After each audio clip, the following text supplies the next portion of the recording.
My name is Maya, and I need to tell you about the toxic relationship that nearly destroyed me. Not because I want pity, but because maybe my story can help someone else recognize the signs before it's too late. Before they lose everything like I did. It's been 3 years since John left. 3 years since I discovered that the man I married, the father of my children, had stolen our life savings and vanished without a trace. But the money wasn't the worst part. The worst part was realizing that I had spent 8 years of my life trapped in a toxic relationship, and I didn't even know it. When I met John, I thought I'd found my Prince Charming. He was confident, successful, and he made me feel like the most important person in the world. What I didn't understand then was how quickly charm can turn into control in a toxic relationship. It started small. John would suggest what I should wear to his company events. "You'd look so much better in the blue dress, Maya. Trust me, I know these people." I thought he was being helpful, looking out for me.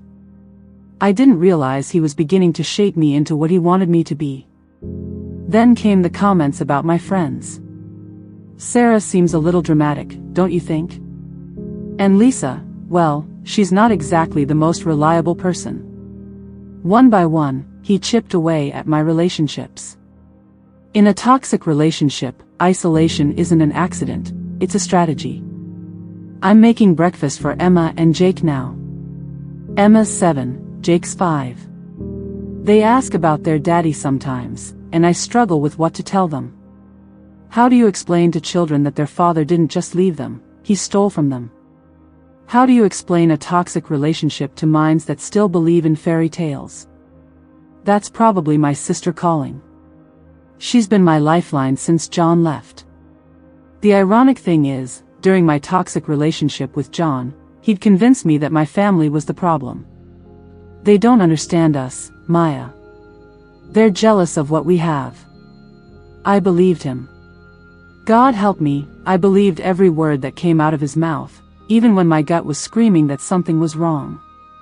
That's what happens in a toxic relationship.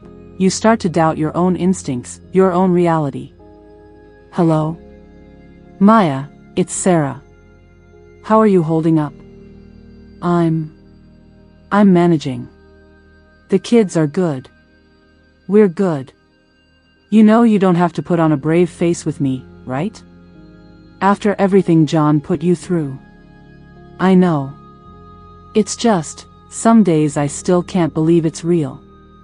That he's actually gone. That our toxic relationship finally ended, but not because I was strong enough to leave, because he abandoned us. Sarah was one of the friends I lost during my toxic relationship with John. She tried to warn me, tried to point out how he was changing me, controlling me. But I was so deep in his manipulation that I chose him over her. I chose my toxic relationship over my friendships, my family, myself. The day I discovered John was gone, I found a note on his pillow. Not an explanation, not an apology, just a note that said, "I can't do this anymore. Don't try to find me."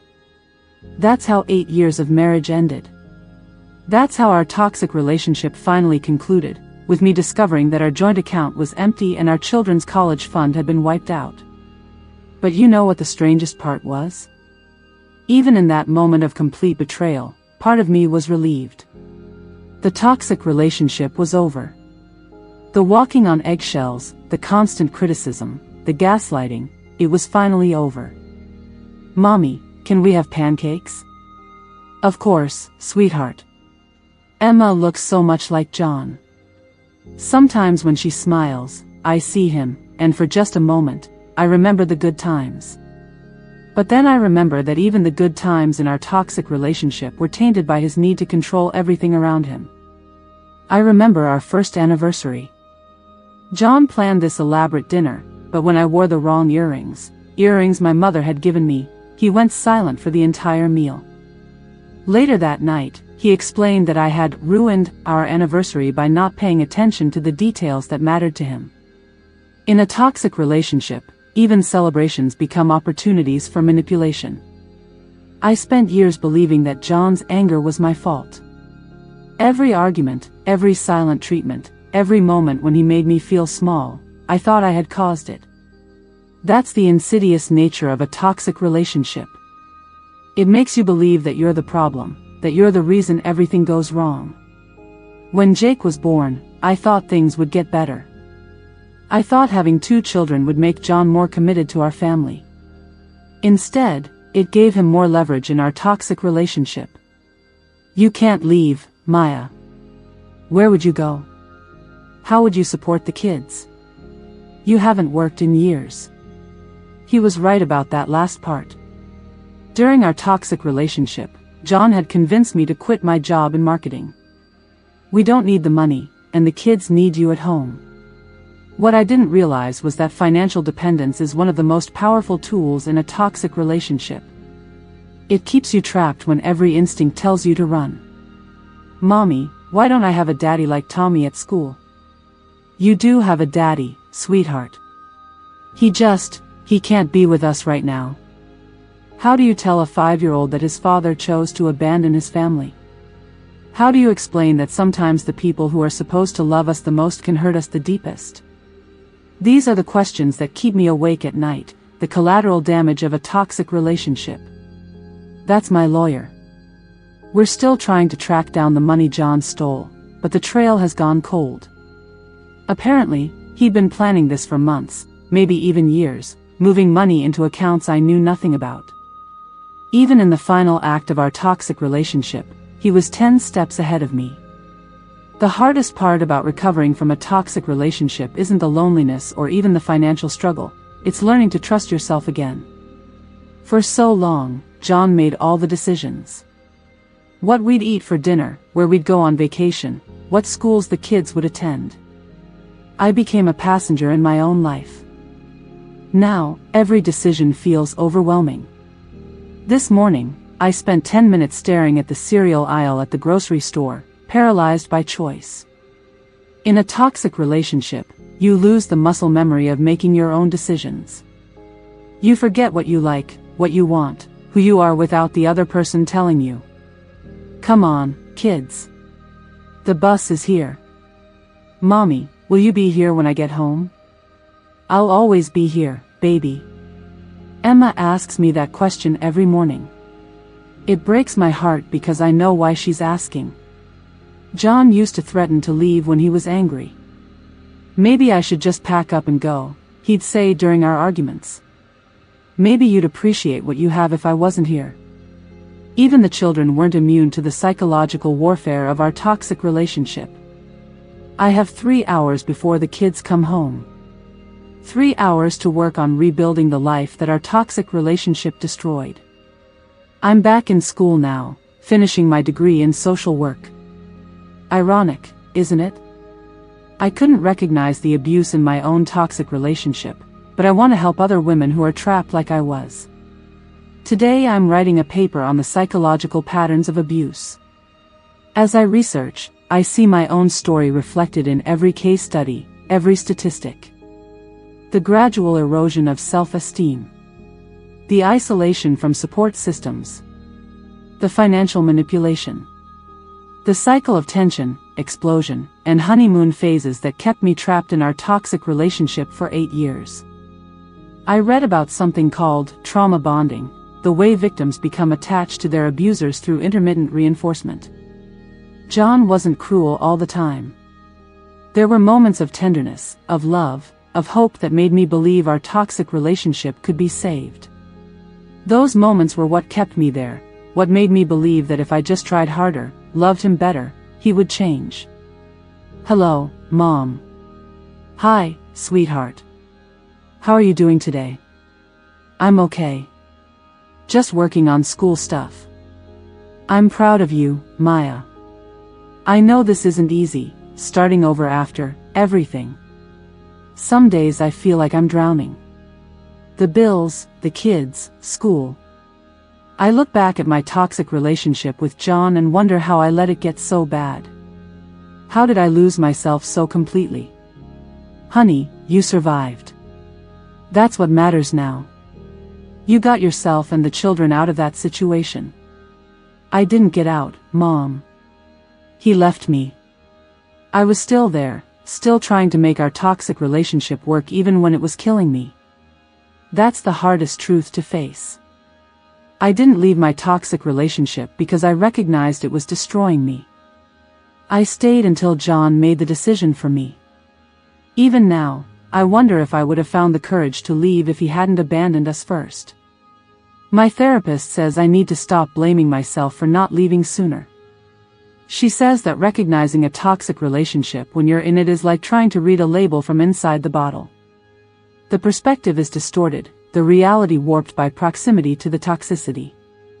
But knowing that intellectually and feeling it emotionally are two different things. Every day, I battle with the voice in my head, John's voice, that tells me I wasn't good enough, smart enough, strong enough. That's the legacy of a toxic relationship. The abuser's voice becomes your inner critic long after they're gone.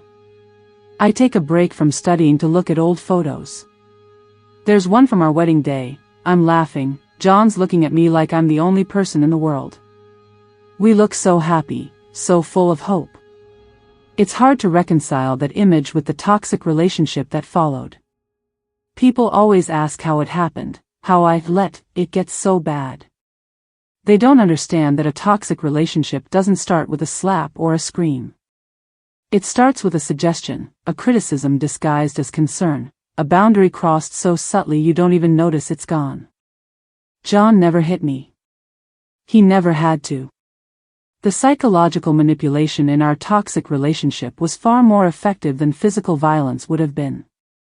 Bruises heal, but the damage to your sense of self can last a lifetime. The kids are home. Time to switch from student to mother, from survivor to protector. They don't know the full extent of what happened in my toxic relationship with their father. They just know that daddy isn't here anymore, and somehow, life goes on. Mommy, I drew a picture of our family at school today. Let me see, sweetheart. Emma's drawing shows the three of us, her, Jake, and me, standing in front of our house. There's no figure for John, no empty space where a father should be. In her 7-year-old mind, we're complete as we are. Maybe she understands something about our toxic relationship that it took me years to learn. Sometimes someone's absence makes you more whole, not less. Mommy, Tommy's dad is teaching him to ride a bike. Can you teach me? Of course I can, buddy. John always said he would teach Jake to ride a bike, when he was ready. But ready in our toxic relationship meant when John decided, when it was convenient for him, when it served his purposes. Another form of control disguised as parental wisdom. Now I realize that in healthy relationships, people want to share experiences, create memories, build connections. In our toxic relationship, every activity became a reward or punishment, something John could grant or withhold based on my behavior. As I make dinner, I think about how different our evenings are now. During my toxic relationship with John, dinner was a minefield. If the food was too hot, too cold, too salty, not ready on time, it became evidence of my inadequacy as a wife and mother. Now, if I burn the grilled cheese or forget to buy milk, it's just a minor inconvenience, not a character flaw. The absence of constant criticism is still something I'm learning to appreciate. Sometimes I catch myself bracing for an attack that never comes. I'll be right back, kids. It's my neighbor, Mrs. Henderson. She's been checking on us since John left, bringing casseroles and offering to watch the kids. Her kindness sometimes overwhelms me. During my toxic relationship, I forgot that people could be generous without expecting something in return. How are you holding up, dear? We're managing. Thank you for asking. You know, I always worried about you during those years with John. Something didn't seem right. Even strangers could see what I couldn't, that I was trapped in a toxic relationship. The signs were there, my increasing isolation, my nervousness when John was around, the way I second-guessed every word before speaking. But I was too close to see it, too invested in the illusion to acknowledge the reality. After dinner, I help Emma with her math homework. She's struggling with word problems, and I find myself being patient in a way that John never was. In our toxic relationship, the children's struggles were seen as inconveniences, interruptions to his peace and quiet. If Emma can't figure out her homework, maybe she's not applying herself, he'd say. Maybe she needs consequences. Everything was about control, even our children's learning process. Bath time used to be a source of stress in our house. John had very specific ideas about bedtime routines, and any deviation would result in lectures about consistency and discipline. Now, if the kids want to play in the tub for an extra 10 minutes, we play. Life doesn't have to be a military operation when you're not living in a toxic relationship. Mommy, will Daddy ever come home? I don't know, sweetheart. But you know what? We're doing pretty great on our own, aren't we? It's a question that still catches me off guard. How do you explain abandonment to a child? How do you help them understand that sometimes people we love can hurt us so deeply that their absence becomes a gift? I don't want Jake and Emma to grow up hating their father, but I also don't want them to think that what they witnessed in our house was normal. I don't want them to think that a toxic relationship is what love looks like. I read them the same bedtime story John used to skip because he was too tired or too busy. In a toxic relationship, even small moments of connection become casualties. John viewed bedtime stories as my job, beneath his importance, not worth his time. Now, these quiet moments feel sacred. Emma curled up on one side, Jake on the other, both of them hanging on every word.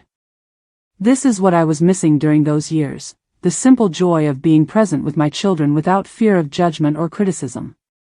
After the kids are asleep, I sit in the living room with a cup of tea. The house is quiet in a way it never was when John lived here. During our toxic relationship, even silence felt dangerous, a sign that he was angry, that I had done something wrong, that another argument was brewing. Now, silence is peaceful. It's mine. I can think my own thoughts without wondering if they would meet with John's approval.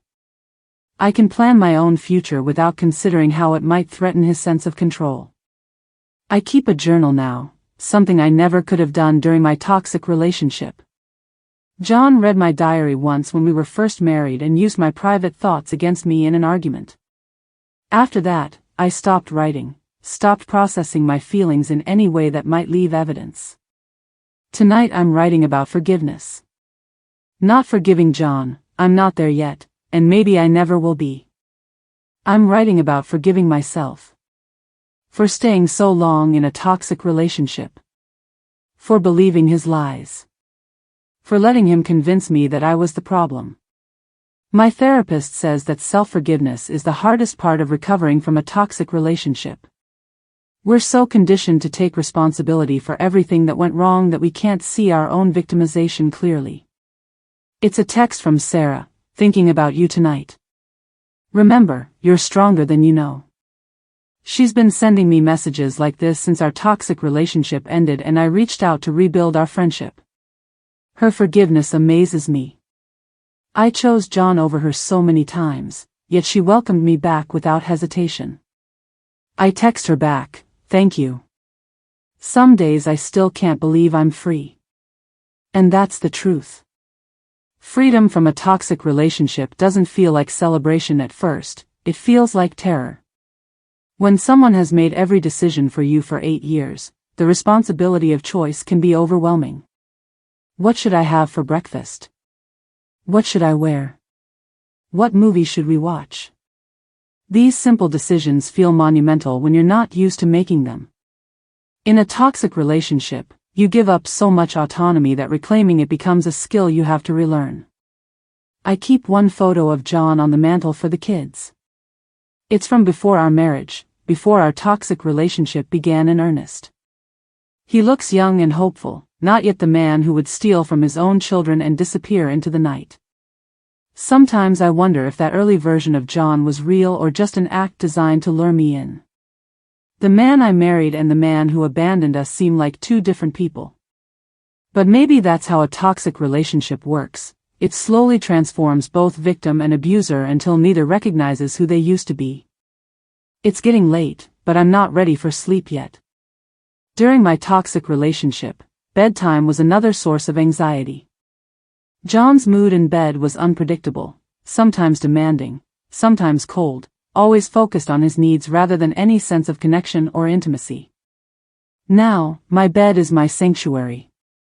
I can read as late as I want, sleep in the center instead of hugging one edge, wake up without immediately checking someone else's mood to gauge how my day would go.